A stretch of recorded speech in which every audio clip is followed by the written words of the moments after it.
શહેરા તાલુકાના મોર ઉંડરા ગામના પૂર્વ સરપંચ અને વર્તમાન સરપંચ દ્વારા 14મા અને 15મા નાણાં પંચ સહિતના વિવિધ વિકાસના કામોમાં ₹1 કરોડ ઉપરાંતનો ભ્રષ્ટાચાર આચર્યો હોવાનું સામે આવતા શહેરા તાલુકા વિકાસ અધિકારીએ પૂર્વ સરપંચ અને વર્તમાન સરપંચ વિરુદ્ધ શહેરા પોલીસ મથકે ફરિયાદ નોંધાવી છે।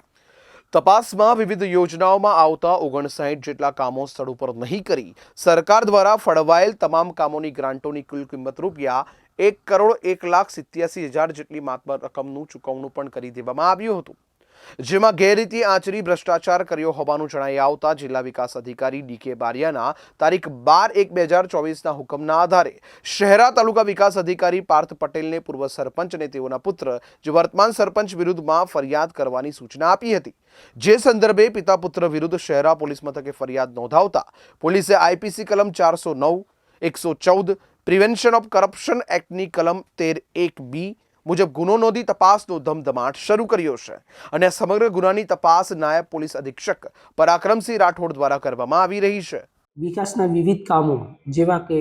14મું નાણાં પંચ, 15મું નાણાં પંચ, એટીવીટી યોજના, એમએલએ યોજના,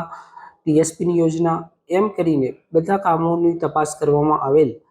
2015-16 થી આજ દિન સુધી તમામ કામોની તપાસ દરમિયાન 59 જેટલા કામો સ્થળ ઉપર થયેલ ન હોય એવું સાબિત થયેલું હતું, જેની તપાસ અત્રેના જિલ્લા વિકાસ અધિકારી શ્રીના હુકમથી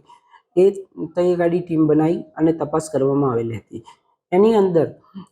59 જેટલા કામોની અંદર ગેરરીતિ વિવિધ યોજનાઓમાં ગેરરીતિ જોવા મળેલ હતી। એ દરમિયાન જે 59 કામો હતા એની અંદર ટોટલ ₹1,01,87,000 જેટલા કામો કર્યા સિવાય સીધા પૈસા સરપંચ શ્રી દ્વારા ઉપાડી લેવામાં આવ્યા એવું સાબિત થયું હતું। તો એટલા માટે માન્ય જિલ્લા વિકાસ અધિકારી સાહેબશ્રીના હુકમથી અત્રેના પોલીસ સ્ટેશન ખાતે ફરિયાદ નોંધાવવામાં આવેલ છે, જેમાં મોરુંડારા ગ્રામ પંચાયતના પૂર્વ સરપંચ અને ચાલુ સરપંચ વિરુદ્ધ ગેરરીતિ બાબતની ફરિયાદ નોંધવામાં આવેલ છે।